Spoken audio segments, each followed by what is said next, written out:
I thank the gentleman for yielding. Before I begin, I want to thank the gentleman. Today, we will take a vote that every member on this floor will remember. The country will remember. And in next year, when people check their checks and realize they have more money, they're going to remember who voted for status quo and who voted to make the American comeback. And I want to thank the chairman, Kevin Brady, for that work. Now, Mr. Speaker, a month ago when the House passed an earlier version of this bill, I said that for all the jobless, for everyone who hasn't gotten a raise in years, for the parents, for the small business owners, and for anyone who ever dreamed of being that entrepreneur and a small business owner, we heard you. This bill is the start of your comeback. And when they win, well, that's the start of America's comeback. Our country has faced some tough times. I don't have to tell you about that. And for too long, year after year, more and more Americans gave up hope. They were out of work, or maybe they had a job, but they could not see past the next month or even the next week. They watched factories and businesses close up shop and move out, even moving out of the country. Nobody wants to see their communities hollow out. Nobody wants to feel like they live in a nation in decline. That's not who Americans are. Frankly, Mr. Speaker, we are not a country that gives up on hope. This legislation and the Republican Party's entire economic plan, they're giving people hope. You can see it in the stock market. For every American who vests their retirement in a 401k, 84 times have set a new record since last year's election alone. You could see it in the companies like Broadcom. You know, Broadcom was a company created in America, but they're not domiciled here today. They moved to Singapore simply over our tax code. So for those who want the status quo and want to keep Broadcom in another country, go ahead and vote no. For those who believe in the hope of this country even greater, looking at this bill, Broadcom said they're coming back to America. Mr. Speaker, you know what that means? $20 billion in revenue just a year. That means $3 billion every year invested in R&D. $6 billion every year invested in manufacturing. Those are jobs we all dream about. And the action of this bill is making it happen.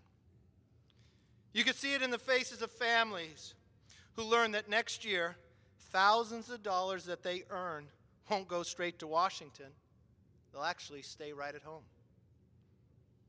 And this is all in an environment of disinformation and fear-mongering. I mean, I've seen what has been said, and to me, it's absurd. Mr. Speaker, Leader Pelosi said that this bill was, and I quote, Armageddon, and quote, the end of the world.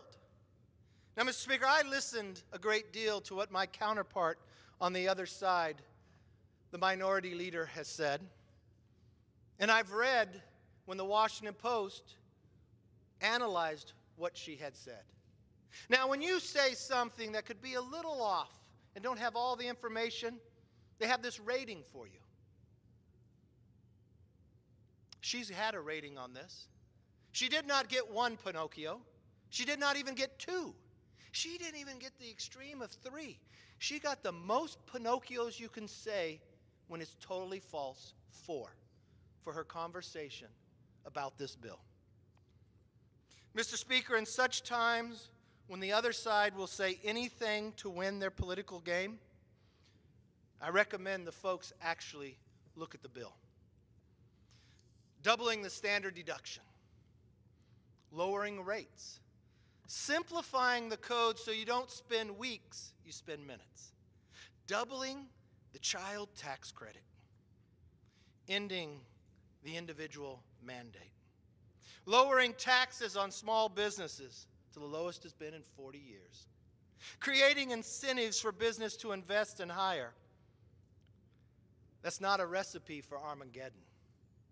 That's a hope for a nation to come back. The American people see through all this rhetoric. And they're going to feel it next year when they check their paychecks and they see they keep more money because of the vote today. They're going to feel it next year and the years after. And when they get that raise they've been waiting for. They're going to feel it more and more. Companies announce coming back home. They're bringing jobs right back to the USA. They're going to feel it when we start looking to the future, not with fear, but with hope.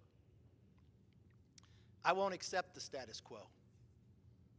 But there will be some in this body that will vote for the status quo.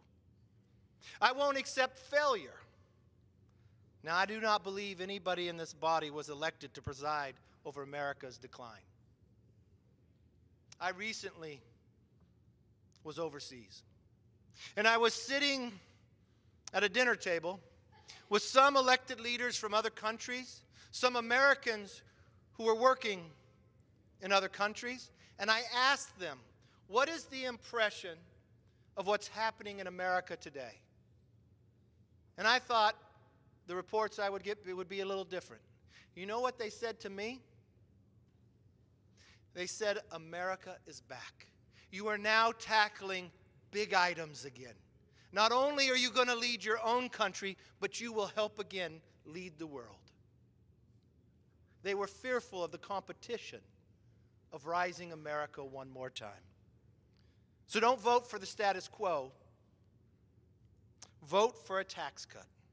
Vote for reform. Don't vote because some leader whipped you and intimidated you.